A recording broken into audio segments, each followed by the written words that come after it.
Hey everybody, this is Mike Muriel. I am the Chicago Division Manager. As you can see, I'm here with Jared Prince. This is actually real, like I'm this short and he's tall. So that's why it looks like it does. But Jared actually, I wanted to introduce you to Jared. Jared sold $10,000 in his fast start. Jared went to Loyola Academy, plays basketball at Catholic University, and is a freshman there right now. And I thought I'd give you some tips on selling fast start. I'll ask you some questions as well. Cool. I'm going to go on the other side. All right. Alrighty. So Jared, how many appointments did you do in your fast start? I did 39. And how many did you sell on? Ooh, like 35. Okay. So a few no sales. Did you run any past Cutco owners? Plenty. And? 100% of them bought. Why? Because they love Cutco. They love the guarantee. They love the salespeople, hopefully. They understand it's great, and they understand the value is just incredible. And they appreciate everything that Cutco has to offer. Like I mentioned, the guarantee is everyone's favorite usually, and it's super sharp, and it looks nice.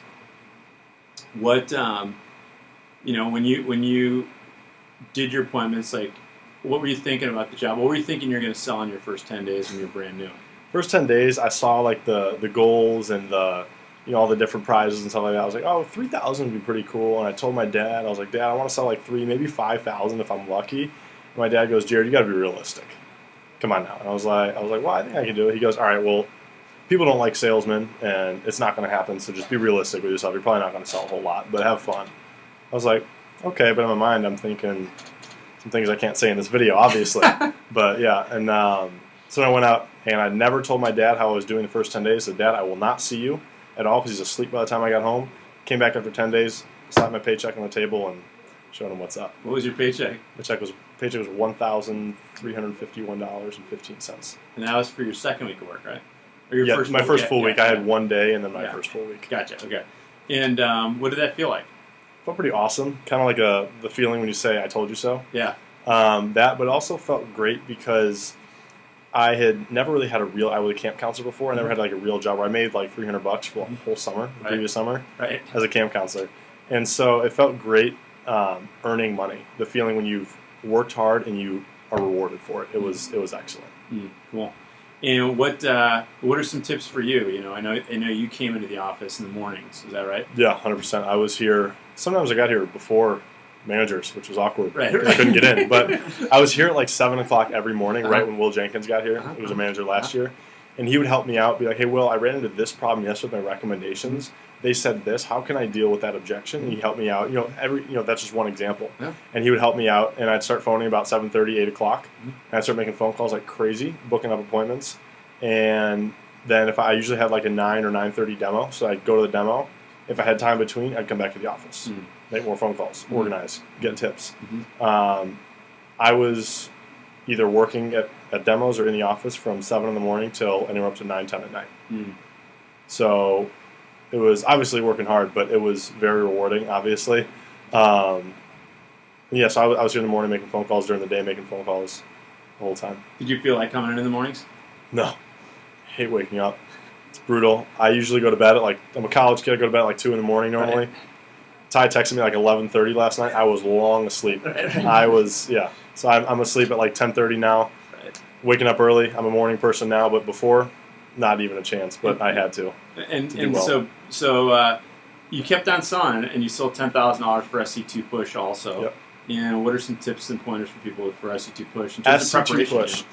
One of my favorite sayings now, not just in Vector, but kind of overall, is every trimmer counts. I say it in little things outside of Vector, and people look at me like, you're crazy. But every trimmer counts because I was the number 10 rep. The top 10 reps get the trophies at SC2. And I was the number 10 rep by $37. Wow. And I had a trimmer order during my SC2 Push. And I looked and I was like, ha! This one girl who I had to sniff the trophy and walk off the stage. That's one big tip. Every trimmer counts. Everything. So if you feel like, oh, I sold a trimmer, oh, I sold a peeler, like every sale counts. They're going to add up. And just keep pushing. So it's a push. So just keep pushing. Call it Money Camp. Money Camp is the best thing. I literally made my Facebook status, going to Money Camp, see you in 2 weeks. Came back, one of my friends was like, how was Money Camp? Like joking around. I was like, oh, it was good. Whoosha. And he was like, oh, wow. So it was really cool. And I love getting the 10K rock, which is pretty sweet, and then the trophy was awesome. It was a lot of fun. What you were part of the all-day phone jams too, and was that important for your success? 100%. I my SC2 push, I didn't sell every day. It was my birthday, my brother's birthday, my girlfriend's birthday, a whole bunch of stuff in the SC2 push. It was crazy busy. So I sold out of 17 days, probably like 11 or 12 of the days. I took a bunch of days off, but that, I think it was the mother of all phone jams, the father of all phone jams, one or the other. I was here all day, and I booked up 35 demos, and I had like 42 demos the whole time. So that one day, I mean, it was not fun. It was fun at times, but phoning, obviously, if you love to phone, okay. But, phoning, it's not going to be fun. But after the day was over, I didn't have any demos that day. So I went home at like 7 o'clock, ate dinner with my family, relaxed. And normally, like on a Sunday night, I'd be phoning like crazy. And I was like, I have 35 demos booked up for the next week and a half. I'm good. And so I just kind of relaxed. Sense of accomplishment, right? Exactly. So after like a few days, I was like, oh, I should book up some more appointments. So I did a few more here and there. Yeah. But I only had to book up like 6 or 7 more for the whole push. Was it worth the effort? 100%. Awesome. It was, and it was fun too, because in between, take like phone for an hour, take like a 10-minute break. There were little rewards and incentives for who booked up the most demos. I'm sure that's going to be different in certain offices, but that's always fun. Any last tips for people? Have fun. Ty said it. Have fun. For the push, the fast start, whenever you're watching this video, go all out. You're going to have a blast. And work hard, because it's going to feel like it's impossible, but it's not. And it's going to be well worth it when you're finished pushing. Last thing is, your second summer selling Cutco, is it easier?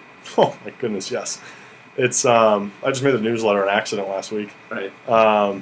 Had 3 appointments, sold 1,200. Pretty cool. I'm at a much higher percentage. I'm pushing it 45% right now.